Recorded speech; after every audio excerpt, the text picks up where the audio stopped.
This court will recognize Ms. Erika Kirk as the designated victim representative in this case. I know she's going to be in trial, I think, in February and March. Yep. You guys can see on full display what happened to my husband, and there is no ifs, ands, or buts or confusion as to who did it and why. What's making this situation even more intense is the ongoing chatter about possible links between Erika's family and Tyler Robinson's family. Nothing has been confirmed, and there's no official proof of any connection. Still, even light talk about shared social circles has people looking at everything a little closer. When timelines appear to overlap and familiar names pop up in the same spaces, the internet gets curious fast. People start comparing posts, revisiting old photos, and connecting dots that may or may not. And are you aware that the DNA evidence that was seized from the scene consisted of a mixture of at least 5 different individuals? I'm not a DNA expert, so you know enough to say what helps him, but you're not going to answer whether or not there were 5 individuals mixed into that DNA. I'm not aware of that, no. Okay. Mean anything. Once that momentum builds, it doesn't slow down easily. Meanwhile, Erika hasn't been staying silent or waiting for the legal process to unfold. She's been doing multiple interviews, firmly saying that Tyler Robinson 100% did it, even though the court proceedings haven't officially begun. No jury has been selected, no full evidence has been presented, and no decision has been reached. Yet she's speaking with strong confidence, as if the conclusion is already set. That level of certainty before the process plays out is exactly why some viewers are watching this entire situation with raised eyebrows and serious questions. Forgive them, for they not know what they do. That man, that young man. Here's where things start to feel extra serious. Erika was officially appointed as the victim's representative, meaning she'll be the one speaking in court on Charlie's behalf about his rights and interests. That's not just a title you toss around. That's real legal weight and real responsibility. So now people are asking a tough question. Is it fair to publicly label someone as responsible while also holding a role that's supposed to carry balance and credibility in a courtroom setting? Whatever happened to innocent until proven guilty? In this situation, some viewers feel like that principle faded fast. Every time Tyler Robinson's name comes up, Erika repeats the accusation without hesitation. No pause, no softening, just full certainty. And that confidence before the legal process has fully played out is what's making people lean in even closer. Then she took it a step further. She said she doesn't want other theories or alternative narratives circulating online once the case is finished. And you guys can see on full display what happened to my husband, and there is no ifs, ands, or buts or confusion as to who did it and why. That comment alone sent social media into overdrive. Since when does anyone control what the public can question, analyze, or debate after a high-profile case like this? Trying to call for silence usually doesn't quiet people down. It tends to spark even more conversation. And some still remember that conference call just days after Charlie's tragic passing, when Erika appeared unexpectedly calm, even laughing at moments while discussing merchandise sales. That contrast didn't go unnoticed, and it definitely left people talking. That moment didn't fade from people's minds. It stayed with them. Now fast forward to today, and Erika's public energy feels completely different. She appears stern, tightly controlled, and intensely serious in every recent appearance. That sharp shift has viewers feeling unsettled. Side-by-side clips are everywhere online, replayed over and over with people asking why the tone changed so drastically, from relaxed and joking to firm and laser-focused. That's a big swing, and folks noticed it fast. From the outside looking in, the timeline feels strange to some observers. The sequence of events, the interviews, the statements, it's not fully clicking for everyone right now. Suspicion keeps building in certain corners of the internet. The timing of her media appearances, the strong public accusations, and the calls to shut down alternative discussions are all stacking up in people's minds. One big question keeps circulating. Is this purely about seeking justice? Or is it about shaping the narrative before every detail is fully examined? That leads into an even bigger debate. Was Tyler Robinson involved from the beginning? Or is there more to the story that hasn't surfaced yet? On top of that, online users started discussing possible indirect connections between Erika Kirk's extended family and Tyler Robinson's family. This angle didn't just appear randomly. Internet sleuths began digging into public records and noticed Erika has relatives tied to Utah, the same state where Tyler Robinson's family is based. Her aunt and uncle, Carla and Jack Solomon, reportedly live in Salt Lake City.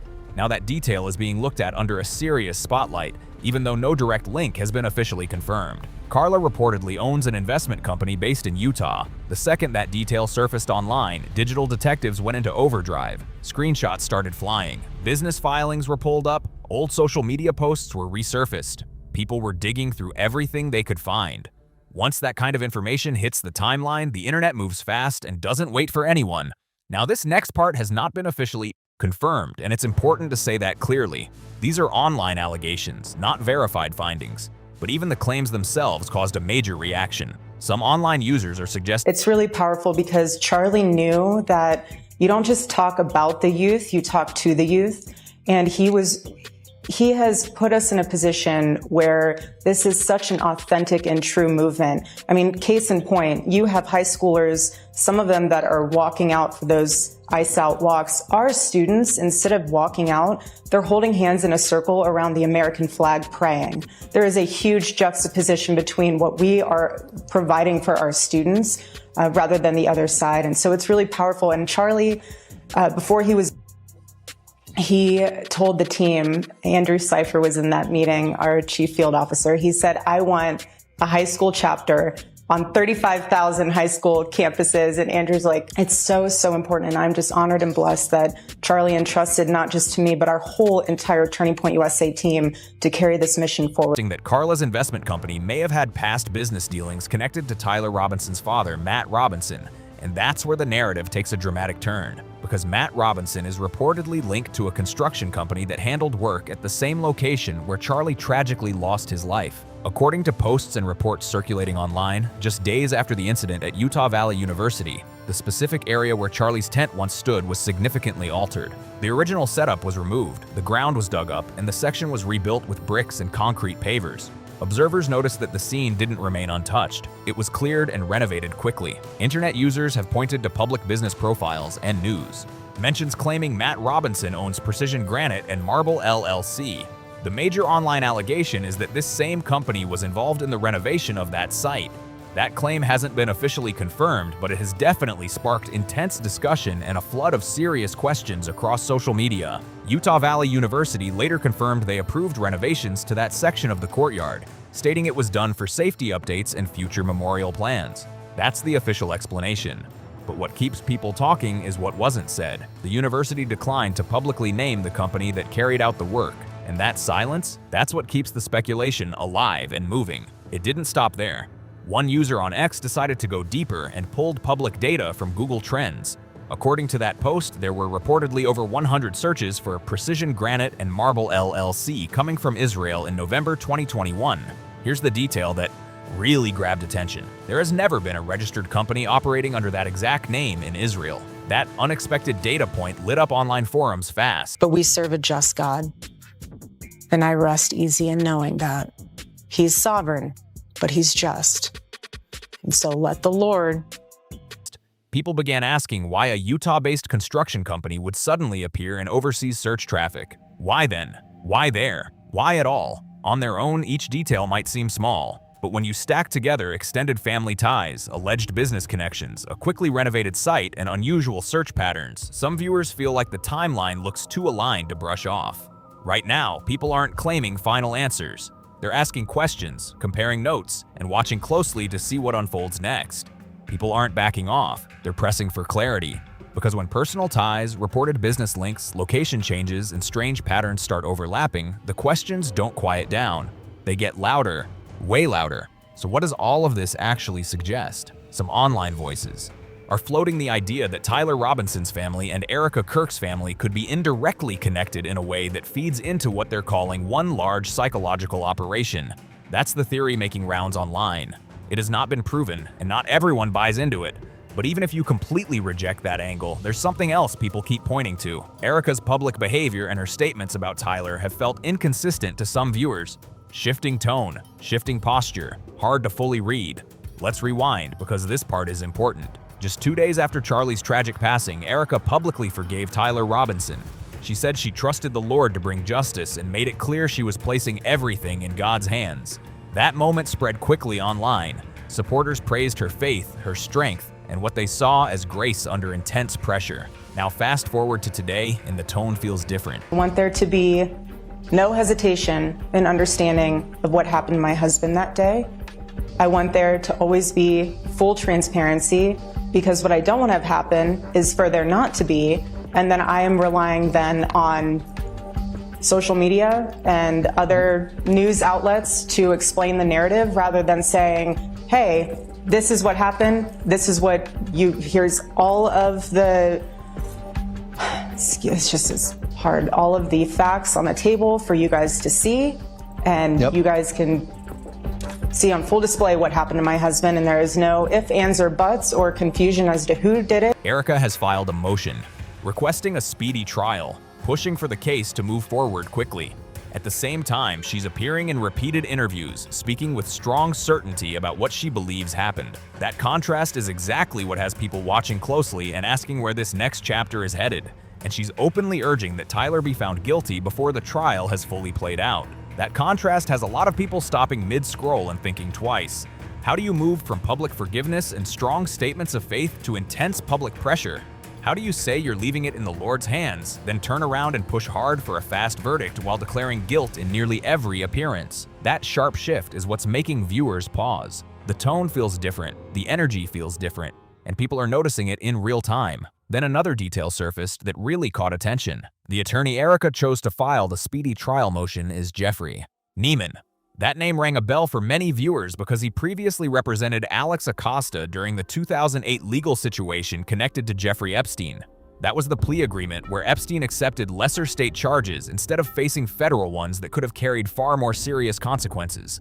That history is public record, and online users were quick to connect the dots. Now, to be clear, that past association does not prove anything about this current case. But when people saw that overlap, it definitely raised eyebrows and sparked more discussion, so the questions keep stacking up. Why the sudden urgency to move the case forward so quickly? Why the push now, especially after publicly saying she forgave Tyler and trusted God to handle justice? What changed between that moment and today? Viewers admit they don't have final answers, but many say the timeline feels unusual, and that's why they're still watching closely. Forgiveness, then pressure, faith, then aggressive momentum, calm, measured public statements, followed by non-stop interviews filled with firm declarations. That sharp back and forth has people paying very close attention now. At this point, viewers aren't just following the legal process. They're tracking Erika's decisions step by step. Every move adds another layer to a story that already feels complicated and heavy. If she said the Lord would handle justice, why push to speed the trial up now? And why publicly declare that Tyler Robinson is absolutely guilty before a jury has heard the full case? That contradiction alone has left a lot of people confused. They're asking what changed behind the scenes. What shifted between those early statements of faith and this current wave of urgency? Scroll through social media and one theory keeps repeating. Some online commentators claim Erika may be reacting to how the public narrative unfolded. According to critics, the message she and Turning Point USA tried to present didn't land the way they expected. Instead of the backlash fading, more people started digging.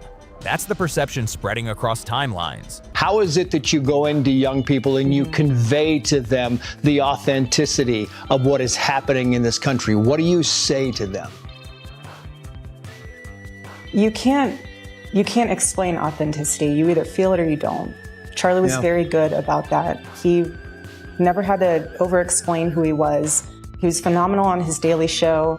He was just an amazing man. Everyone knew that. Everyone could see it. And thank gosh we have all of his videos that we can see for years to come. But the young students see authenticity and they can immediately sniff it out. They can also see if there's desperation in the room. Users are now revisiting Charlie Kirk's past interviews, resurfacing old clips, and re-examining past statements they believe deserve a second look. The more content that gets pulled up, the louder the debates become. Supporters defend him passionately, critics question him just as strongly, and the conversation isn't slowing down. With the trial expected to begin in May, there's real uncertainty about what could surface before then. Some viewers believe Erika's urgency is about protecting her position and shielding Turning Point from deeper controversy. Others think it's simply about seeking resolution. Right now, nobody has final answers, but everyone is watching what happens next. Others say she's simply trying to pursue justice as quickly as possible. That's their view. But no matter which side people fall on, one thing is clear. The spotlight is not dimming. Every appearance, every statement, every move is being watched closely now. That brings us to her latest media stop. Erika recently returned to Fox News to discuss the upcoming trial. But here's what caught attention. Instead of focusing heavily on legal specifics, a large part of the conversation centered around Turning Point USA and continuing what she described as Charlie's mission. For many viewers, it felt less like a breakdown of court developments and more like a spotlight on the organization itself. The trial almost faded into the background while the brand message moved front and center. That shift did not go unnoticed online. Then came the moment that really sparked debate. Erika was asked what authenticity means to her. That question alone stood out, especially considering the ongoing online criticism about her public tone. Her response? She became serious and said, "Authenticity is something you feel, not something you prove, not something you show, just something you feel." That answer divided viewers fast. Critics immediately pointed back to the Zoom call just days after Charlie's tragic passing, where she appeared relaxed and discussed merchandise sales. That clip is still circulating across platforms. Supporters argue context matters and that moments can be misunderstood. Detractors say the contrast is difficult to overlook. No matter where people stand, the debate is only getting louder. That moment keeps resurfacing, and with every new interview, the conversation refuses to cool off. At this stage, viewers aren't just analyzing one appearance. They're questioning the entire presentation. The tone, the timing, the delivery. Everything is being picked apart. Critics say the more Erika tries to guide the narrative, the more cracks start to show. That's the perception spreading online. She has once again gone on record saying she knows for a fact that Tyler Robinson is guilty and that she wants the case wrapped up so speculation ends and no one else is blamed. Her stance is firm, clear, unapologetic. But what some people struggle with is the noticeable shift in tone over the past few months. Critics argue that Turning Point USA previously avoided difficult questions, sidestepped accountability, and kept certain footage out of public view. That's the accusation circulating across social platforms. Now, There's nothing to hide. I know there's not, because I've seen what the case is built on. Let everyone see what true evil is. Erika is speaking strongly about transparency and authenticity, as if openness has always been the mission. That contrast is exactly what keeps the comment sections active and heated. Even smaller details are getting attention. During the latest interview, viewers zoomed in on her wardrobe choice, a bold pink suit, and turned that into its own discussion point. Nothing goes unnoticed right now. Every expression, every word, every outfit choice gets analyzed. Scroll through the replies and a clear split appears. Supporters say, "She's standing firm under intense pressure and refusing to back down." Detractors say the more she speaks, the less convinced they become. Either way, public trust is now part of the story unfolding in real time. And with every statement, another layer gets added to an already complex debate. They're convinced something feels off. That's the energy online right now. One commenter wrote, "There's no confusion at all. A televised patsy show won't change the truth." That single line picked up serious are no longer shaping the public conversation the way they once did. The internet has taken over that role. As independent online researchers continue digging into timelines, business ties, and public statements, people wonder what else could surface. traction fast and started spreading across timelines. Another person made a dramatic comparison, saying it would be like making Yoko Ono the lead singer of the Beatles after John Lennon was taken from the world. That comparison is intense, no doubt, but it shows just how emotional and skeptical parts of the audience have become. The reactions aren't mild anymore. They're loud, passionate, and deeply divided. When it comes to the theory that Tyler Robinson could be a scapegoat, what stands out is how often that idea keeps resurfacing. It's not just a few random accounts repeating the same line. Variations of that suspicion are popping up across different platforms, worded in different ways. Some online voices argue there's no way Tyler acted alone, or possibly not at all. Others push back hard and say the legal process deserves space to unfold without public pressure or online verdicts being handed out early. Either way, all eyes are locked on the upcoming trial. Many viewers believe Erika and Turning Point USA aren't steering the public narrative the way they once did. Now the internet feels like it's driving the conversation. Independent online researchers continue digging into timelines, reported business links, and past public statements, searching for patterns. So what is this really? Desperation? Damage control? Or simply a determined fight for justice? Drop your thoughts below. If you want to stay updated on every twist and new development, make sure to like this video, share it, subscribe to the channel, and comment your take. I'll see you on the next one.